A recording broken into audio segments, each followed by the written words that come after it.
C cucumber নাম শুনলে মনে হবে এটা হয়তো সামুদ্রিক শসা বা সমুদ্রের কোনো গাছের ফল, কিন্তু মজার ব্যাপার হচ্ছে এটা কোনো সবজি নয়, এটা একটি প্রাণী। ইকাইনোডার্মাটা পর্বের এই সি কিউকাম্বার প্রাণীটি দেখতে কিন্তু আসলেই শসার মতন। এর দেহ নিঃসৃত আঠালো পদার্থের সাথে সমুদ্রের জল এবং বিভিন্ন জীবদেহের সংমিশ্রণে এটি বর্ণিল রঙের দেহ ধারণ করে। শরীরেও কোনো হাড় না থাকায় প্রাণীটি আকারে যত বড়ই হোক না কেন যে কোনো মাপের ছোট ছিদ্র দিয়েই এটি বের হতে পারে।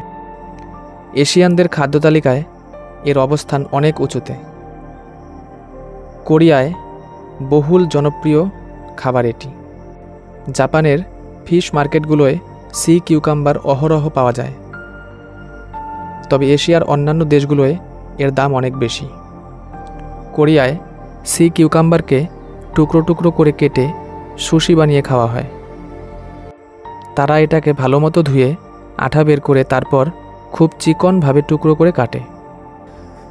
বেশি আঠালো হলে এটিকে গরম জলে 1 মিনিট সেদ্ধ করে তারপর চিলি পেস্ট বা মরিচের জলে চুবিয়ে কাঁচা খাওয়া হয়।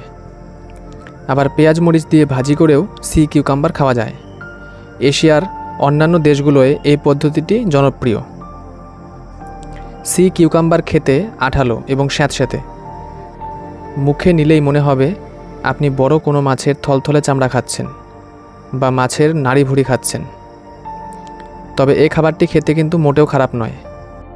অত্যন্ত সুস্বাদু খাবার হিসেবেই জাপান ও কোরিয়ায় পরিচিত এই সি কিউকাম্বার বা সামুদ্রিক শসা। এই ধরনের আরও রহস্যময় ভিডিও দেখার জন্য অজানা দেশ চ্যানেলটিকে সাবস্ক্রাইব করুন এবং পাশে থাকা বেল আইকনটিতে ক্লিক করুন।